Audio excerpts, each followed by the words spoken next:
تو لگتا ہے کہ یہ کوئی بہت گھٹیا قسم کی خوراک تھی جو کہ یہودی ان دنوں میں، یوں لگتا ہے کہ یہاں جو پھلیاں سور کھاتے تھے یہ بہت گھٹیا قسم کی خوراک تھی جو سخت کال کے دنوں میں یہودی کھا کر اپنا گزر اوقات کرتے ہوں گے۔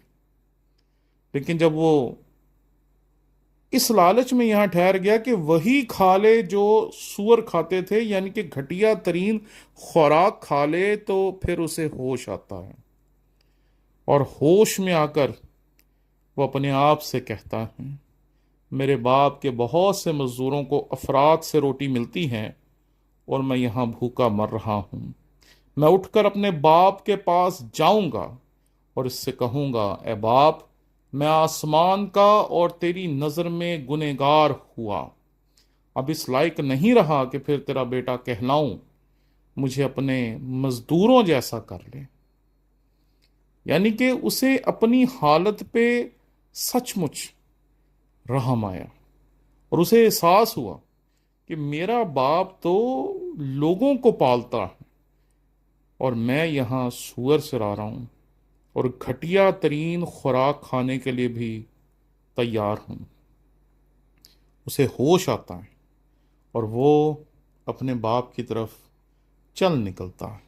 جب ہم خداوند کے کلام میں دیکھتے ہیں کہ وہ اٹھ کر اپنے باپ کے گھر کی طرف چل پڑتا ہے تو وہ بھی دور ہی ہے، تو معاشرے کا ایک عزت دار ترین شخص جس کے لوگ ہوں گے، ملازم ہوں گے، جس کے پاس مزدور ہیں، جس کے پاس بہت سارے لوگ ہیں جو اس کا کام کرنے والے ہیں، وہ شخص دوڑتا ہے۔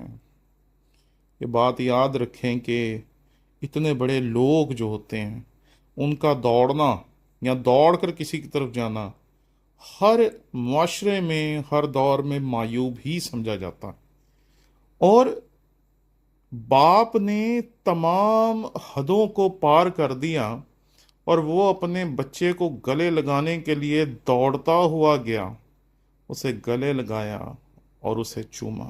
اکثر اوقات جو لوگ چرواہے ہوتے ہیں یا اس طرح کے جانوروں کے ساتھ رہنے والے کام کرتے ہیں، ان کے لباس سے، ان کے کپڑوں سے اکثر بدبو آتی ہے، لیکن باپ کو بیٹے کی خوشبو آئی، اسے بدبو نہیں آئی اپنے بیٹے سے کہ یہ سوروں کے ساتھ رہتا رہا ہے، یہ گندا ہے، یہ میلا ہے، یہ نہایا نہیں ہے۔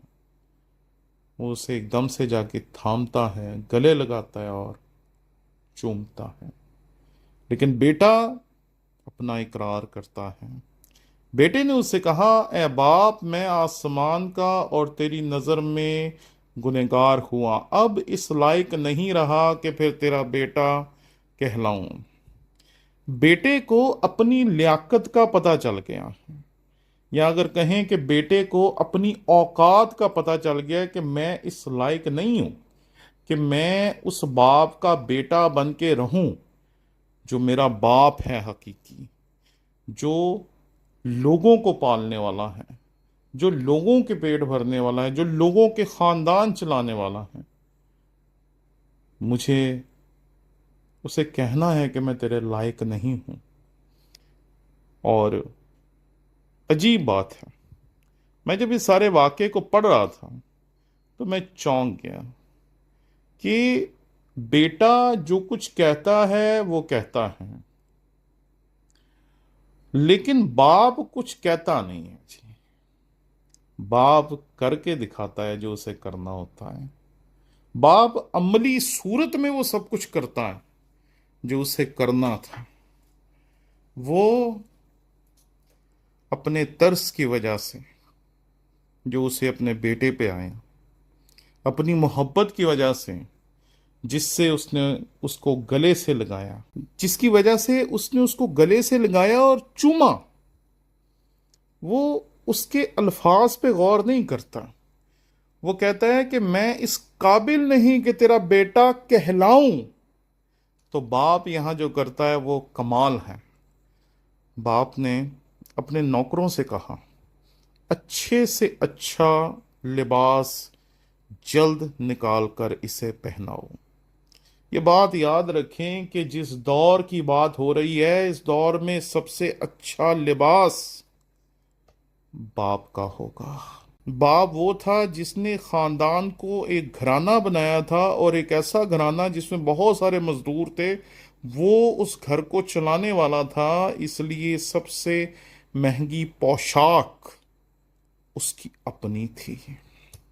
اس لیے اس نے کہا کہ اچھے سے اچھا لباس جلد نکال کر اسے پہناؤ، یعنی کہ اس کو حشمت بخشو، اس کی وہ عزت جو اس نے کھو دی ہے وہ عزت اس کو دوبارہ لوٹا دو، اس کو دوبارہ عزت دو، اس کو دوبارہ اچھے سے اچھا اور مہنگے سے مہنگا کپڑا پہناؤ۔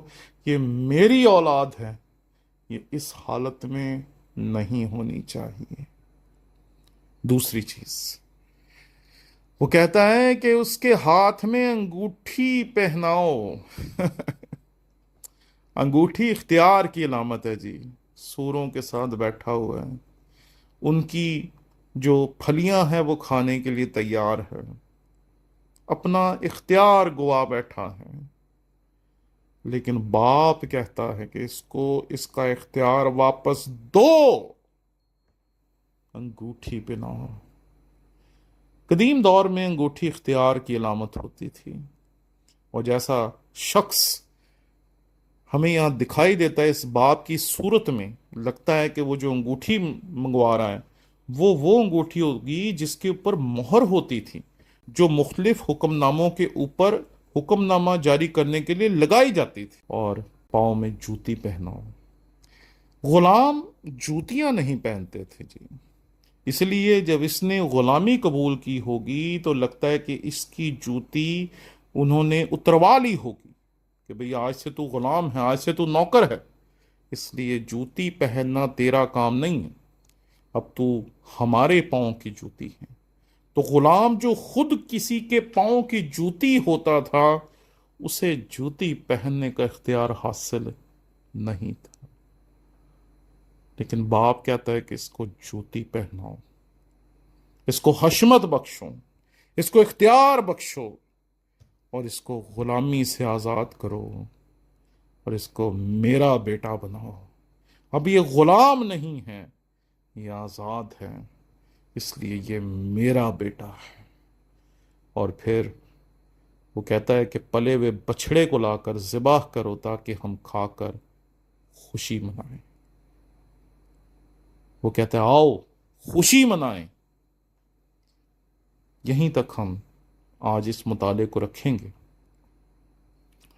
وہ کہتا ہے کہ خوشی منائیں، اور پھر وہ جو الفاظ کہتا ہے، میرا یہ بیٹا مردہ تھا اب زندہ ہوا، کھو گیا تھا ملا ہے، بس وہ خوشی منانے لگا۔ جب میں اس سارے واقعے کو پڑھ رہا تھا تو میں دیکھ رہا تھا کہ بیٹے کے الفاظ بڑے عجیب تھے جو بیٹے نے اپنے باپ سے کہے، اب اس لائق نہیں رہا۔ میں بھی اپنے آپ کو کبھی اس لائق نہیں سمجھتا کہ ہم خدا کے حضور کھڑے ہو سکے، اس کے کلام کو پڑھ سکے، اس کے کلام کی تشریح و تفسیر کر سکے، اس کے کلام کو لوگوں تک پہنچا سکے، اور لوگوں کی زندگیاں اس کلام کو سن کر بدلیں۔ میری اوقات نہیں، لیکن اس نے ہمیں عزت بخشی، حشمت بخشی، اختیار بخشا، اور اس نے ہمیں غلاموں سے نکال کر اپنے بیٹے اور بیٹیاں بنایا ہے۔